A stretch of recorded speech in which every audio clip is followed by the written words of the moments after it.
ओम शांति। नवरात्रों के दिन चल रहे हैं। सारी दुनिया शक्तियों का आवाहन कर रही है।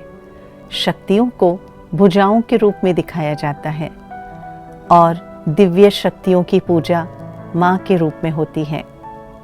सोचने वाली बात है कि इसमें कौन कौन सी शक्तियाँ ऐसी हैं जो हमें माँ समान वो दिव्य रूप को धारण करने में मदद करेगी और इतनी ही पूज्य बना देगी। आज हम देखेंगे समर्पण भाव की शक्ति।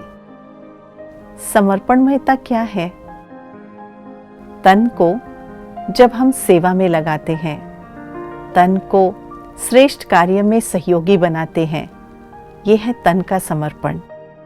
इसी प्रकार मन को जब हम परमात्मा में लगाकर मन के विचारों को परमात्मा ज्ञान और श्रेष्ठ संकल्पों से भरते हैं, अपने विचारों में सकारात्मकता बनाकर रखते हैं, अपने मन के वातावरण को व्यर्थ मुक्त रखते हैं, नेगेटिविटी से मुक्त रखते हैं, तो ये है मन का समर्पण।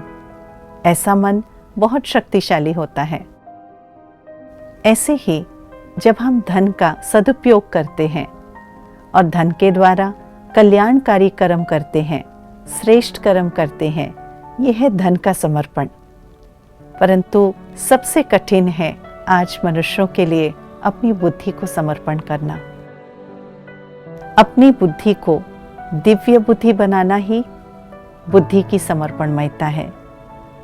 जब तक हमारी बुद्धि के अंदर आसुरी वृत्तियां कार्य करेंगी, जब तक हमारी आत्मा के अंदर काम, क्रोध, लोभ, मोह, अहंकार जैसे, ईर्ष्या, द्वेष, मतभेद जैसे आसुरी वृत्तियां कार्य करेंगी, हमारी बुद्धि क्षमतावान नहीं बन पाएगी।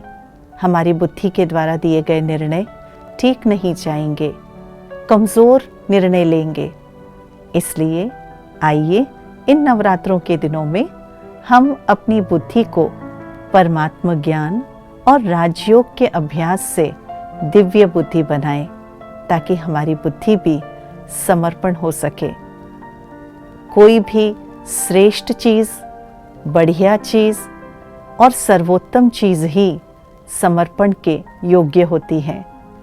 क्या हमारा मन, हमारी बुद्धि, हमारे संस्कार, हमारा तन, मन, धन क्या इतना श्रेष्ठ है?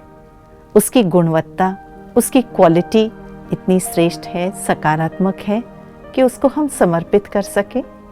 क्योंकि समर्पित बुद्धि, समर्पित तन मन धन, समर्पित विचार, वाणी और व्यवहार सदैव शक्तिशाली होता है। वो प्रभु प्रसाद की तरह कार्य करता है। खुद को तो सुख देता ही है, पर अपने आसपास की अन्य आत्माओं को भी वो सुख के वाइब्रेशंस देता है। समर्पण भाव प्रसन्नता लाता है। आइए अपनी समर्पणमयता को जागृत करें। महसूस करें मस्तक रूपी तख्त पर विराजित मैं स्वयं ही शक्ति का पुंज हूं। जहां मस्तक के बीच तीसरा नेत्र दिखाया जाता है,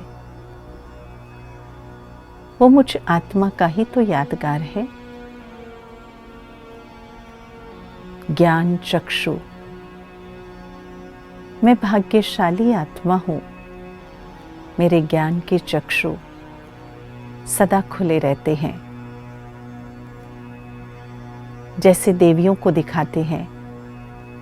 मस्तक के बीच ये खुले नयन आत्मिक जागृति का प्रतीक है।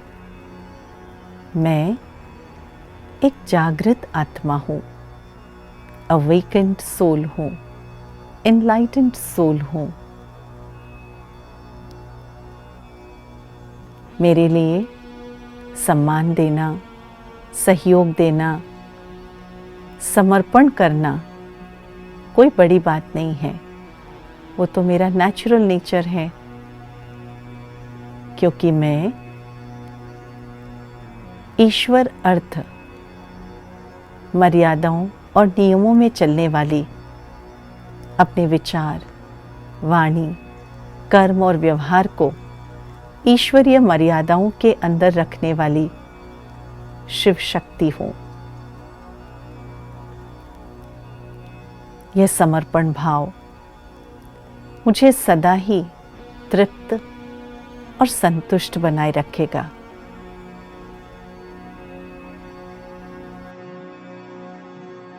ओम शांति।